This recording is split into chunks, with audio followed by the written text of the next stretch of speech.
Merci à vous. Donc, on va passer maintenant aux travaux plus pratiques. On va être plus technique. On a avec nous Jacques Renaud, qui a travaillé plus de 25 ans dans l'industrie agroalimentaire en tant que directeur des opérations, notamment chez Agrial et en boulangerie industrielle. Il a depuis créé une société de consulting qui accompagne les entreprises dans la construction du futur. C'est avec lui donc qu'on va démarrer. Et sa devise, c'est « La future se construit maintenant », en écho à la présentation qu'on vient d'avoir. Bonjour à toutes et à tous. Difficile d'enchaîner devant ce brillant exposé. On va essayer d'être un peu plus pratique et pour autant, je ne me définis pas comme étant un spécialiste des nouvelles technologies. Juste en introduction, pour bien préciser qui prend la parole ce matin pour parler des nouvelles technologies et d'une approche usine du futur. En fait, j'ai créé Feney il y a 2 ans, après avoir travaillé, comme le disait Rita, quelques années à des postes de direction opérationnelle et de direction générale dans les entreprises agroalimentaires. Et donc, sans être un spécialiste des nouvelles technologies, j'en étais un usager des anciennes technologies, mais également des nouvelles technologies, puisqu'elles n'ont pas attendu 2018 pour voir le jour. Aujourd'hui, je traite 3 sujets. Le sujet excellence opérationnelle, qui est un sujet encore très prégnant dans les entreprises. Certains entendront peut-être le mot de Lean. Ce n'est pas tout à fait du Lean, mais j'y reviendrai peut-être. Le deuxième sujet que je traite, c'est l'usine du futur, et j'aborderai ce sujet-là un peu plus complètement, évidemment, ce matin. Et enfin, le troisième sujet, c'est le sujet du scale-up industriel, qui me donne l'occasion de travailler avec des startups de la food tech qui sont dans des projets qui se concrétisent de plus en plus et qui se posent des questions, que se posent les questions en général, que se posent les entreprises comme questions quand ils doivent grandir. En fait, pourquoi l'usine du futur est un sujet incontournable? Parce que faut bien comprendre que le futur est en marche. Et question de référentiel, je ne vais pas faire le scientifique, même si c'est ma formation à l'origine. C'est le futur qui vient vers nous. On a parfois dans le rapport au temps l'impression qu'on s'avance sur une ligne de temps, mais en fait on ne s'avance pas sur une ligne de temps. C'est une ligne de temps qui vient vers nous. Et j'utilise cette image pour dire que ce n'est pas nous qui choisissons le tempo, ce n'est pas nous qui choisissons le moment, c'est les faits, bien sûr, sur lesquels on pense pouvoir agir. Et c'est le cas heureusement. Donc l'idée c'est il faut se préparer à prendre le train, c'est un train en marche qui vient vers nous. Et évidemment, alors le petit dessin n'est pas tout à fait précis, mais il faut faire le premier pas vers ce futur, parce que ça nous donnera probablement l'occasion de chercher le rythme de l'entrée dans ce grand projet. Et enfin, en préambule, un autre point que j'aime partager, et je vais vous parler de mes convictions, la technologie progresse plus vite que nos problématiques, au sens où la façon dont on est capable d'appréhender nos problématiques d'aujourd'hui et de les projeter dans le futur, finalement, doit nous demander plus de temps, plus d'énergie, plus d'intelligence que celle de véritablement comprendre les technologies au sens technique, au sens ingénieur du terme. Et pour autant, j'ai fait le constat depuis 2 ans que finalement, ce projet Usine du Futur qui a été largement sponsorisé avec un projet très fort, Alliance du Futur, qui est lancé en 2015, qui voit cette opportunité justement, notamment pour redorer l'image de l'industrie en France, finalement ne séduit pas tant que ça. Moi, je travaille surtout dans les territoires du Grand Ouest et j'ai eu... j'ai fait le constat il y a 2 ans que l'industrie agroalimentaire, autour de ce projet-là, de tout ce qu'il pouvait fournir comme aide, ne s'était pas investi. Et les offres techno, c'est une répétition, évolue vite, mais ne convainc pas les acteurs. Pour caricaturer, on est allé vers les offres techno un peu en spectateur, en curieux, en se disant ça va peut-être tout résoudre, ou au contraire c'est pas pour nous parce que c'est trop technique. Et finalement, elles sont restées dans une situation de plutôt peu convaincre de ce que j'ai pu observer. Et les dirigeants, aujourd'hui je m'adresse à eux, privilégient encore les projets et les approches classiques. Très linéaires d'ailleurs, pour reprendre un terme qui a été utilisé dans la première présentation. Donc une approche classique, c'est qu'on met en équation. On met en équation un business, on met en équation les produits, on met en équation les volumes, et puis on finit par mettre en équation nos usines. Et puis on finit même par mettre en équation les hommes qui sont dedans. Et finalement, un projet usine du futur, aujourd'hui, peut être plus vu comme un projet technique que comme un projet d'entreprise. Et moi, je pousse, je conseille et j'invite à prendre ces projets-là comme de véritables projets d'entreprise. Alors, je ne vais pas rentrer dans le détail d'une méthode d'accompagnement tout de suite. Je veux juste dresser le décor des nouvelles technologies. Je m'étais inspiré pour faire ces petits dessins de travaux qui avaient été faits par des étudiants à Strasbourg qui tentaient de circonscrire l'ensemble des nouvelles technologies et j'ai fait ce pavage de mon cru. Et je pense qu'en parcourant des yeux, attirés par les couleurs ou par les noms, vous allez retrouver des choses que vous connaissez déjà, à des degrés divers, bien évidemment. Et l'idée ici, c'est pas de se jeter sur les nouvelles technologies pour dire une à une qu'est-ce qu'elles peuvent faire. L'idée est plus de se dire finalement ces problématiques, comment on les adresse aujourd'hui avec des approches classiques, avec des technologies classiques, et en quoi ces technologies classiques et ces approches classiques vont-elles nous limiter, ne vont pas nous permettre de finalement résoudre les problèmes tels qu'ils vont s'adresser à nous dans le futur. Les changements sont en cours, le changement est en cours, et je vais vous parler de mes convictions, bien évidemment. Alors, comme en introduction, vous le savez maintenant, grâce à l'introduction, je traite aussi des sujets d'excellence opérationnelle. Je parle beaucoup des problèmes humains dans les entreprises dans lesquelles j'interviens. Et c'est souvent ramené à ça, bien évidemment. Bien évidemment aussi, les sujets techniques apparaissent. Et là encore, ils sont mis en équation et on peut les résoudre. Donc je vends l'idée que la structure que je représente ici, très verticalisée, donc encore une fois, de formation ingénieur, j'ai mis ça en équation, mais je représente ici la direction d'une entreprise, une chaîne hiérarchique, et puis des équipes, au sens où ce sont les équipes qui sont au contact des fournisseurs, au contact des clients, au contact des produits, au contact des machines, finalement, fabriquent. Mais bien avant cela, la direction donne la direction. Ce sont les choix stratégiques, justifiés ou pas justifiés. Le manager va devoir faire en sorte de faire à partir d'une direction qui est donnée. Et puis, bien évidemment, le manager va faire. Il faut bien que le travail soit fait. Il faut acheter, il faut produire, il faut stocker, il faut vendre, il faut administrer. Et donc ici, je fais en représentation simpliste le fait de faire. Donc c'est de l'action et c'est de l'exécution. Et pour agir et bien exécuter, on a besoin d'information. Ce terme, je le reprends juste pour l'idée du concept. L'information, c'est la bonne information pour produire, par exemple, avec la bonne machine, avec le bon planning, avec les bons objectifs de qualité, de performance. Donc il a besoin de cette info, celui qui fait. Et cette info va lui être fournie, évidemment, par le management. Alors, ça reste sur un schéma très linéaire. Aujourd'hui, on sait que ça fonctionne en réseau. Mais vous allez voir dans la démonstration. Donc, le travail d'un manager est finalement de transformer l'info. Et puis de son propre manager de transformer l'info. Et encore de la direction de transformer l'info. Et c'est là où parfois, je m'adresse à des dirigeants en leur faisant comprendre qu'ils sont aussi des managers. Et que leur travail, au-delà de donner de la direction, c'est aussi de donner la bonne info. Pour que, à la fin du circuit, on puisse agir, exécuter dans ce qu'on veut obtenir. Et puis, évidemment, on a besoin de remonter l'information. Je vous passe les détails de toutes les expériences que j'ai vécues de reporting pléthorique où on s'attachait à remonter de plus en plus d'informations vers le haut sans vraiment bien la comprendre et surtout sans vraiment comprendre quelle était l'info nécessaire pour que ça agisse bien et que ça exécute bien. Là encore, vous allez me dire, où nous amène-t-il par rapport au sujet usine du futur ? Ben, quelque chose qui est vrai dans l'usine d'aujourd'hui comme l'usine du futur, c'est que la performance ne se fabrique qu'à ce niveau-là. Et vous voyez beaucoup de frustration, en tout cas moi j'en ai rencontré beaucoup de frustration en étant persuadé qu'on fabriquait la performance dans les niveaux supérieurs, si je peux le dire comme ça. Et donc l'idée évidemment que la performance, elle est dans celle de traiter l'info. C'est là où on fait le lien avec le digital, c'est que le digital, c'est de l'info, c'est un support d'information. Le digital, c'est pas un produit. Le digital, c'est pas un client. Si on sort le client de l'info du client.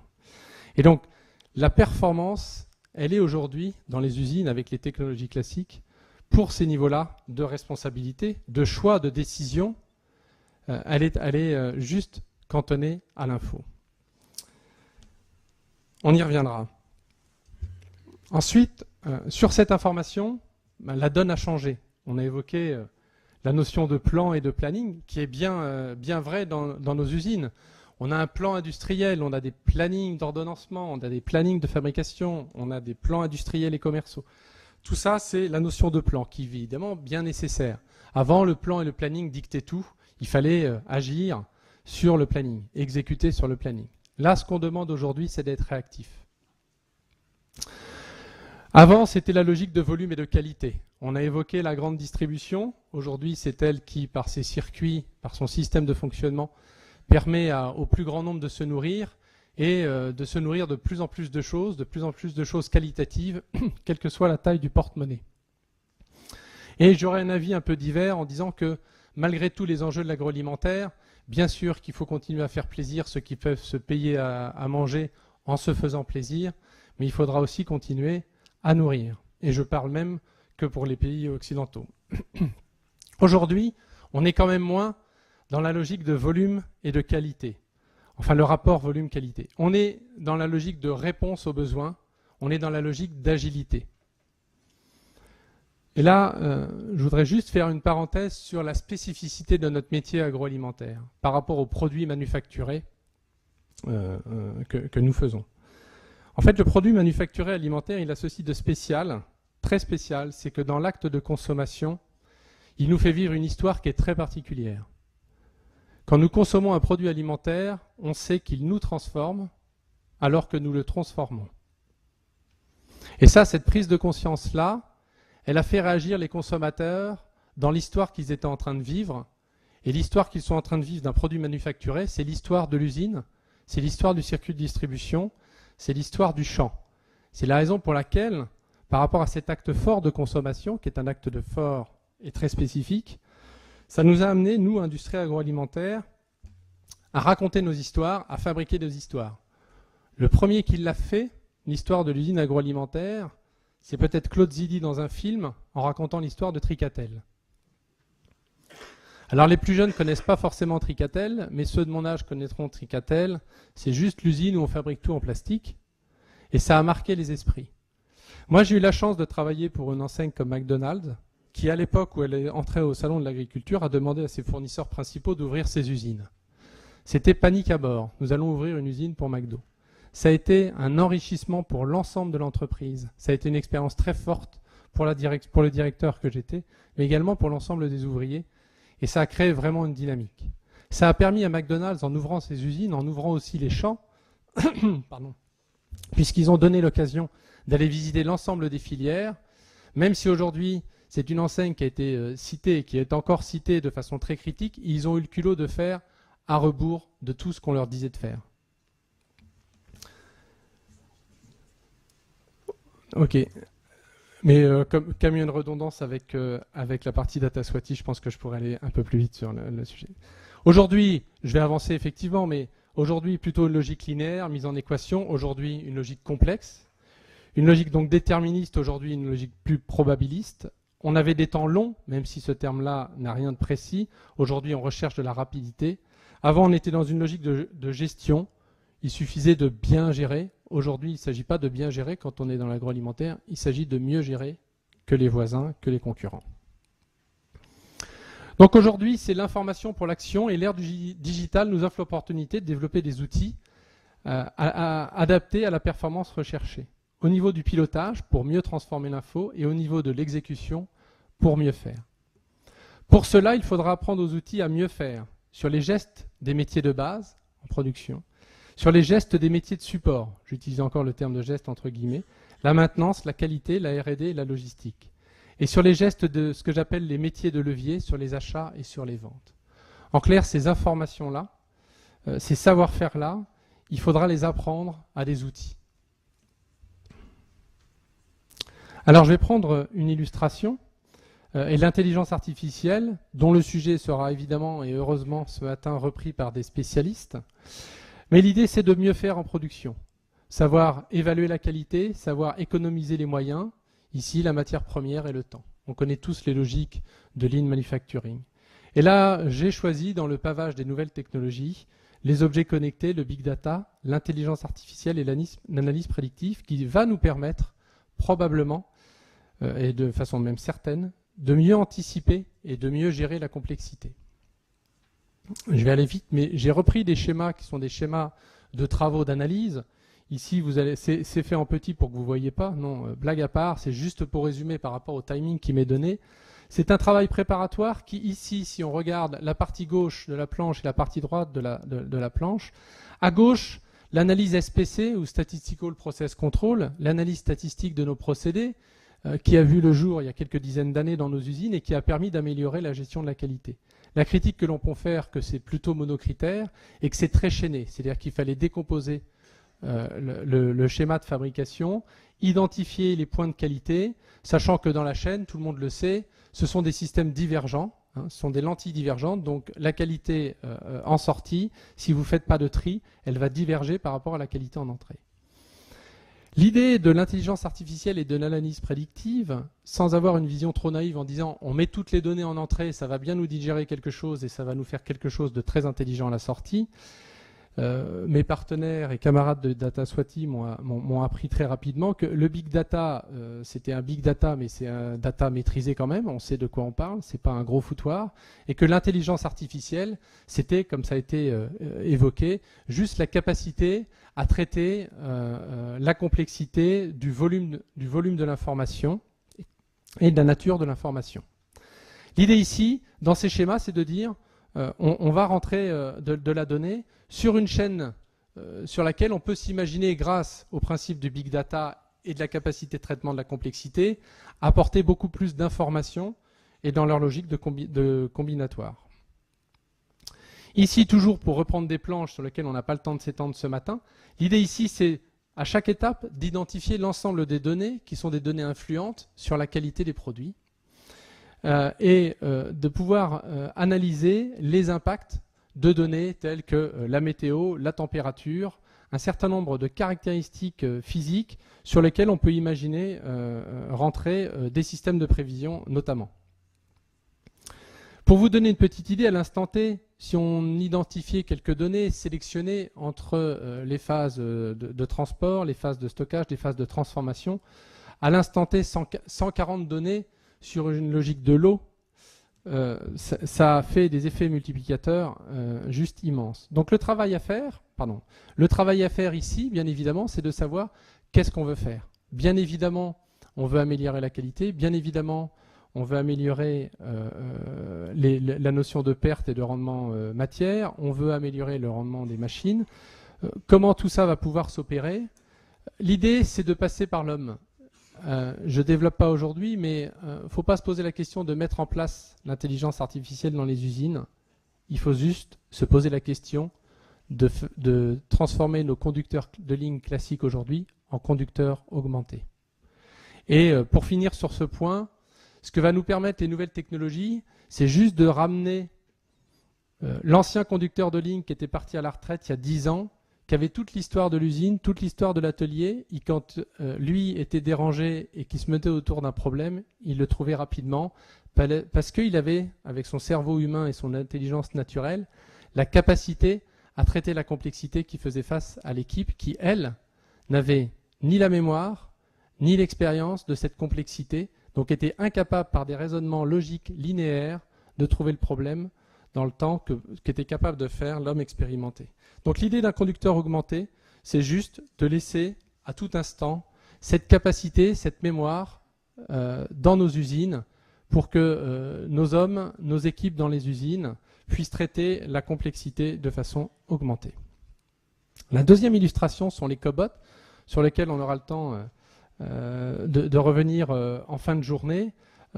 Quand on me parle des nouvelles technologies et qu'on me demande qu'est-ce que ça va être, et j'ai mis ici sur la petite icône violette robot et cobo. En fait, robot, c'est complètement différent. Et je voulais juste partager cette conviction et cette vision. Le cobot est le premier progrès techno qui nous donne l'occasion de nous rapprocher à nouveau du produit. J'ai travaillé quelques dizaines d'années dans l'agroalimentaire. J'ai toujours été passionné du produit parce que, sans avoir été élevé à la ferme, j'y ai passé toutes mes vacances. Et j'ai toujours été passionné par tout ce qui tournait autour de la bouffe, pour faire clair. Et donc, dans mes usines, même si j'avais parfois le bureau au 4e étage ou parfois le bureau au fond de l'usine, derrière un rang de manager, j'ai toujours passé mon temps à aller voir le produit et voir comment il était fabriqué. C'est cette proximité qui m'a sûrement aidé à évoluer dans mon parcours. J'ai ici pas mis une brique de lait, j'ai mis ici un bon morceau de jambon, de viande. Et l'idée, c'est juste de vous faire partager mon sentiment. À l'époque du paléolithique, mais je ne suis pas un spécialiste, mais à l'époque, on n'avait pas d'outils, on taillait dedans. Alors on avait des outils pour la tuer, la bête, hein, on n'allait pas la tuer avec les dents, enfin c'est cette taille de bête, si on regarde la taille relative du dentier et du morceau. Mais l'idée ici, c'est qu'il n'y a absolument aucun intermédiaire entre le produit de consommation et le consommateur. Produit de consommation, terminé. Ici, j'ai pas mis les poils, les cornes et les sabots. On a commencé à industrialiser, si on peut dire. On a commencé à mécaniser. Et entre nous, on a mis finalement, entre notre main et le produit, ou entre notre bouche et le produit, on a mis un couteau. Évidemment, ça nous permettait de redistribuer le produit et tout le monde n'était pas en train de mâcher dans le même morceau de viande. Et puis l'autre évolution, alors j'y vais un peu vite, hein, mais on avait un temps limité. Et puis c'est assez fastidieux comme démonstration, vous allez vite piger. En fait, on a mis une machine. Alors ici, pour ceux qui ne connaissent pas, on est dans le lait, mais dans la viande, c'est une marelle. Et en fait, ça nous permet de découper à poids fixe, plus ou moins fixe si on maîtrise la machine. Et ça nous permet de faire des quantités de produits. Et là, ici, évidemment, dans cette évolution, qu'est-ce qu'on voit? Alors j'ai mis un consommateur qui est aussi un conducteur de ligne ou un opérateur sur ligne. Là, on est très proche du produit. Ici, on commence à s'en éloigner. Et là, on commence vraiment à s'en éloigner. Donc je reprends cet éloignement et je me dis, le cobot, qu'est-ce qu'il fait? Le cobot, en fait, c'est un robot. Donc ici, la machine du dessus pourrait symboliser un robot. Le cobot, c'est un robot qui dit, je reprends le couteau. Évidemment, je ne sais rien, tout comme un opérateur de ligne intérimaire qui vient d'arriver et qui connaît rien aux machines. Et voilà. Donc le cobot, il ne sait rien, donc évidemment, il va faire des choses et il va falloir lui apprendre. Lui apprendre, c'est la logique de proximité. Le cobot, il aura besoin de quelqu'un avec lui. Le cobot, il fera rien tout seul.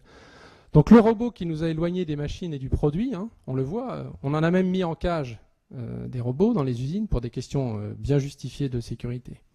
Donc l'idée ici, c'est quand même de se dire que le cobot, il a permis de réduire la distance à nouveau. Donc c'est une évolution technologique qui nous fait revenir en arrière vers un phénomène qui était quand même, de mon point de vue, assez dangereux, conscient ou inconscient d'ailleurs. Donc on remet l'humain au centre grâce aux nouvelles technologies. Agilité, rapidité, sécurité. Alors, quelqu'un me posait la question ce matin, est-ce qu'on va mettre des cobots dans le lait? J'en sais rien, je ne sais pas si on va mettre des cobots dans des usines de lait. C'est ABB qui va nous en parler, Cyril, tu nous en parleras tout à l'heure. J'ai pas d'idée, je ne suis pas un spécialiste du lait non plus. Par contre, l'idée même de se dire, plutôt que d'aller piocher dans ces technologies, puisqu'il faudra aller piocher dans ces technologies, vous pouvez mettre la main dedans, ne vous inquiétez pas, elle sera adaptée, hein, je dis comme disais tout à l'heure. Les technologies en capacité de réponse évoluent vraiment très très vite. Donc on piochera plutôt dans la boîte des cobots plutôt que dans la boîte des robots. Ça fera moins peur. Ça empêchera des dirigeants de demander à des fournisseurs de machines de venir s'expliquer devant des comités d'entreprise pour justement faire aborter des projets industriels de type robot, parce que finalement la question humaine n'était pas posée à l'avance. Et puis si je vous montre des photos, si je vous dis qu'à gauche c'est des robots et si je vous dis à droite que c'est des cobots, quelle est la grosse différence? Eh bien, on reste sur Terre. Alors, 4 partis pris, et je vais aller vite, Rita.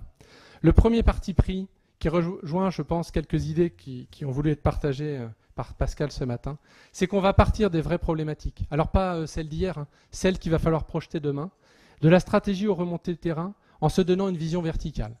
Alors là, danger, hein, parce qu'effectivement, le dirigeant qui donne la direction, c'est quand même celui qui va dessiner l'usine du futur. Je ne suis pas convaincu que ça soit aussi linéaire et top-down que ça. Donc moi, j'invite juste à se poser la question de fabriquer la verticalité dans un projet de réflexion, qui est une vraie question. Et à partir de cette verticalité, on pourra commencer à poser les problèmes. Le deuxième parti pris, qui est le pendant, je rappelle, hein, comme je suis un matheux, il y a l'axe vertical et l'axe horizontal, c'est de monter des équipes projets industriels plus transversales. Vous connaissez le projet industriel classique, c'est celui qui consiste à dire, quand il est terminé, à un directeur industriel, au directeur commercial et marketing, on a bien dit il y a 3 ans qu'on allait vendre ces produits-là en telle quantité pour ces marchés-là. Oui, bah, c'est pas ce qu'on fait aujourd'hui. Bah oui, c'est ça. Donc, se mettre en méthode agile et avec des équipes projets industrielles, donc y compris techniques, avec une vision beaucoup plus transversale de l'entreprise. Le troisième parti pris serait de monter en compétences techniques à tous les niveaux et dès la conception. On voit beaucoup de projets industriels qui se déploient, bien naturellement, j'en ai fait, je peux en parler, avec plein de conneries dedans, je peux en parler. Mais d'investir en formation quand le système a été complètement pensé, conçu, installé, de dire bon bah maintenant on va vous former, c'est un peu dommage parce que ça prend du temps et je suis pas sûr que ça soit le plus efficace.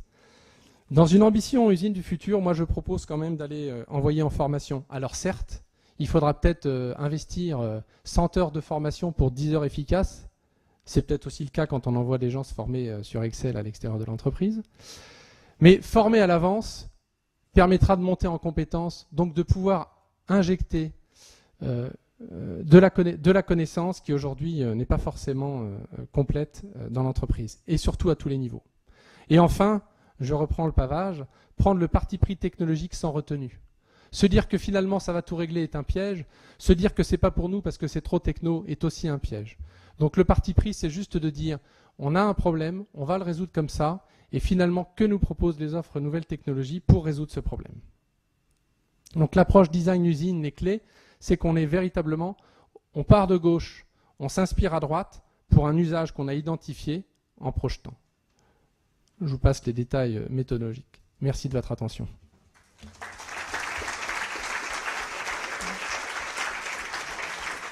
Merci Jacques. Merci. Donc des questions. Yves, voilà, vas-y. Oui, c'est une question qui montre. Tout va vite. Côté formation sur les humains, ça peut aller assez vite. Le numérique aussi. Derrière ça, on parle d'innovation dans tous ces modes-là, mais il y a l'inox dans les usines aussi. Donc, est-ce qu'aujourd'hui l'innovation ou l'invention va aller aussi vite dans l'inox? Et si ça va aller aussi vite, la gestion du risque d'investissement, on fait comment aujourd'hui? S'il y a une accélération de l'évolution des techniques, non pas seulement dans l'immatériel, mais dans le dur, comment on fait, comment on adapte les structures et comment on raisonne l'investissement face à une accélération des changements? Parce qu'aujourd'hui, on investit, on fait une usine, on ne la fait pas pour 3 ans, quoi. Alors que dans le numérique, on sait que ça peut changer beaucoup plus vite. Comment on fait? Comment on adapte les process d'investissement? Donc c'est effectivement la question clé, puisqu'on parlait de projets industriels agiles comme on parlerait d'agilité pour les projets informatiques. Un projet informatique, vous faites du code, vous effacez, vous refaites le code et ça fonctionne en agilité. Une usine, vous fabriquez une ligne, ça ne fonctionne pas, vous effacez la ligne et vous fabriquez la ligne, c'est un peu compliqué. Moi, je voudrais, pour tenter de répondre à ça, qui est une question vraiment difficile, et je ne pense pas que j'apporterai des clés ultra pertinentes, mais juste pour donner ma vision, on a assisté dans cette évolution de l'industrie agroalimentaire où il s'agissait de nourrir en même temps que de faire plaisir et de ne pas plumer complètement le porte-monnaie et de laisser la place pour les smartphones. On est allé dans le gigantisme quand même. C'est-à-dire qu'aujourd'hui, il n'y a aucun directeur industriel qui se pose la question, aujourd'hui, plus la gamme elle est grosse, plus mes coûts variables vont être faibles. Par contre, plus mes coûts fixes risquent d'être élevés. Donc je suis encore dans ce schéma très économique de dire, à partir du moment où je peux projeter des volumes plus ou moins garantis, la plus grosse usine, la plus belle, la plus spécialisée dans des principes lean, vous serez meilleur dans l'économie de matière et dans l'économie du temps des machines. Pour autant, on sait aujourd'hui que les difficultés, en tout cas celles que je traite dans les usines, c'est qu'on a fait une taille d'usine et de ligne il y a 5 ans, et aujourd'hui on nous demande des choses complètement différentes. Vous pouvez mener toutes les batailles que vous voulez avec les directeurs marketing et commerciaux. De toute façon, il faut faire le packaging comme ça, la taille comme ça, et le produit de plus en plus petit. Donc en fait, aujourd'hui, la question c'est, quand on va projeter ces nouvelles usines, comment allons-nous faire ? Moi, je pense que c'est difficile de se projeter si on garde vraiment les schémas d'aujourd'hui. On va réduire la taille des lignes à nouveau. On va essayer de faire des systèmes de multiplexage, ce qui permettra d'éviter trop de spécialisation et d'avoir la spécialisation en bout de ligne. Tout ça, ça a déjà été traité. Donc, du point de vue de la rentabilité d'un investissement, aujourd'hui, on met en équation dans un contexte de concurrence qui reste le même. C'est-à-dire que tout le monde se bat à peu près avec les mêmes armes. Donc, on va tous poser les mêmes équations. Les données d'entrée changeront parce qu'on n'a pas la même sécurité du business, on n'a pas la même excellence opérationnelle, On n'a pas les mêmes hommes dans nos usines. Demain, il y a des petits. Enfin, aujourd'hui, moi, je suis au contact des startups de la food tech qui ruptent. Alors aujourd'hui, ils ruptent beaucoup pour la population bobo, hein. Ils ruptent pas beaucoup encore pour le consommateur qui sort de chez Lidl, hein. Enfin, je cite Lidl, mais ils font des très bons produits, ils font un excellent travail. Mais voilà. Enfin, faut se rendre compte à l'évidence. Donc, il y aura encore, même si c'est une révolution, je pense que c'est quand même aussi une évolution lente qui nous laisse le temps d'y réfléchir. Mais il faudra bien se poser la question. Et quand on se posera les équations, il faudra voir la nouvelle concurrence. Parce que forcément, il y aura des émergences. Il y aura de l'émergence sur les circuits courts. Il y aura les émergences par rapport au système de distribution qui évolue. Aujourd'hui, le système de distribution, il n'a pas évolué. Alors, il y a Amazon Fresh, ok. Il y a les distributeurs, les transporteurs qui se posent beaucoup de questions. Mais le consommateur, il continuera à vivre son expérience à la fois sensorielle, à la fois émotionnel au sens de l'histoire, comme je le racontais tout à l'heure, et aussi au sens économique. Donc l'usine du futur, qui est faite de multiples petits ateliers pour faire des produits comme la marmotte, peut-être, c'est difficile à imaginer, il faudra trouver un équilibre. Mais moi je pense que la tendance sera la fin de la course au gigantisme pour pouvoir répondre au marché qui évolue. Mais il y aura quand même des bas prix et des volumes à faire, ça c'est sûr. Donc les nouvelles technologies, ça sera de faire cohabiter tout ça.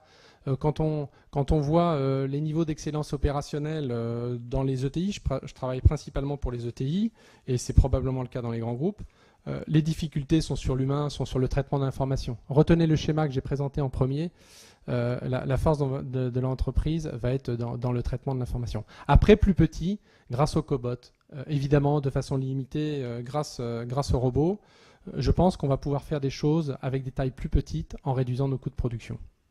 Merci Jacques. Pascal Pic souhaite intervenir. Oui, sollicité, merci. Bon, beaucoup de convergence, mais je pense à votre tableau où vous présentiez effectivement d'un côté le mode classique et le plan, la complexité. Alors ça, il faut quand même préciser une chose, c'est que ça ne s'applique pas de manière générale, pour reprendre votre question. Il y a encore des domaines où les schémas classiques, si vous êtes sur un marché où les produits sont attendus, où il n'y a pas besoin d'attendre de grandes innovations, etc., on peut continuer comme cela. Maintenant, c'est les autres marchés émergents. Donc c'est pour ça que c'est une vraie question de management, c'est savoir sur quel marché on est. Si vous faites de la méthode agile avec les nouvelles technologies dans un marché où les gens attendent des produits bien définis, de moins en moins chers, etc., et votre remarque par rapport à Lidl qui fait effectivement de bons produits et autres, c'est qu'on a des changements de société aujourd'hui qui sont très importants, avec une partie de la population qu'on appelle les bobos, ça c'est facile et c'est toujours agréable, qui ont le choix de toutes ces possibilités, et des personnes qui ont moins le choix, que ce soit pour des questions de moyens ou simplement des questions de choix aussi personnels. Et donc, ce n'est pas les mêmes marchés, ce n'est pas la même technologie, ce n'est pas la même façon de faire. Donc, c'est pour ça qu'il faut se méfier des effets de mode. Vous avez tout à fait raison. Et puis, pour revenir à votre question, monsieur, ce monde des technologies, c'est vrai, lorsqu'on pense aux transformations des usines, le schéma classique montrait qu'effectivement, les investissements, c'était très lourd sur les moyens de production, c'est important. Sauf que les technologies numériques ne coûtent pas si cher que cela. C'est ça qui est très important. Et là, dans cette affaire-là, ce qui est quand même assez étonnant, c'est que nous sommes toujours un monde où, en partie, comme je viens de le dire, on a des attentes en termes de produits et de services qui sont prédéfinies. Mais on est aussi où on apporte des solutions aux attentes, mais on est dans un monde aujourd'hui avec le numérique où les solutions attendent leurs problèmes. Et ça, c'est un des points importants que vous avez souligné, c'est qu'à travers les startups, ces nouvelles technologies, etc., les nouveaux enjeux de développement de vos industries et surtout de vos usines, il faut comprendre qu'en fait, dans ce monde darwinien, il y a beaucoup de solutions qui souvent ne coûtent pas très cher, qui attendent leurs problèmes, c'est-à-dire la manière dont vous allez finir vos projets. Donc c'est comment jouer entre les deux, si je vous ai bien compris, on est dans un monde absolument fascinant. Merci. Justement, je voudrais rebondir parce qu'il y a une chose que j'aime partager, c'est juste une image, c'est que pour moi, je continue à dire que en parallèle en image, les nouvelles technologies me font penser aux molécules et aux médicaments mis entre les mains des pharmaciens et des biologistes. Aujourd'hui, on a une offre nouvelle technologie qui serait l'offre des molécules et des nouveaux médicaments. Et les pharmacies sont toutes ouvertes, hein, elles vous attendent et venez choisir vos médicaments. Mais ça a sa limite.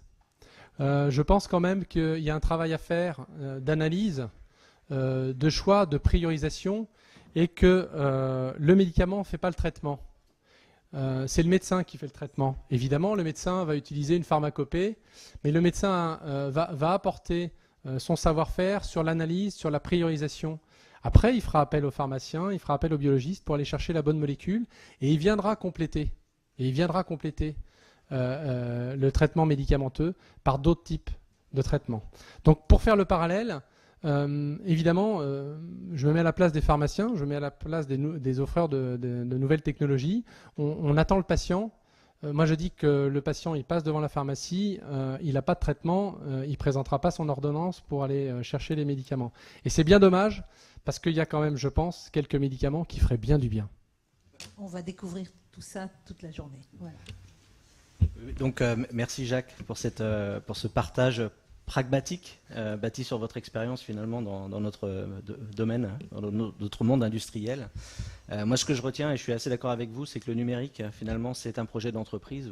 Et on en a parlé, la stratégie est importante, et ce qu'on veut en faire finalement. Ce que je retiens également, c'est que ce n'est pas la technologie qui définit le problème, mais c'est le problème qui définit bien la technologie qu'on va appliquer. Et effectivement, ces technologies sont, on l'a dit tout à l'heure, sont matures, on le verra encore cet après-midi, elles sont disponibles. Mais surtout, ce que je retiens, c'est que c'est l'opérateur sur sa ligne de production qui fait, et c'est lui qu'on va augmenter dans le futur, et c'est lui qu'on doit accompagner dans cette transformation. Voilà. Merci. Merci Benoît. Donc on va passer à un cas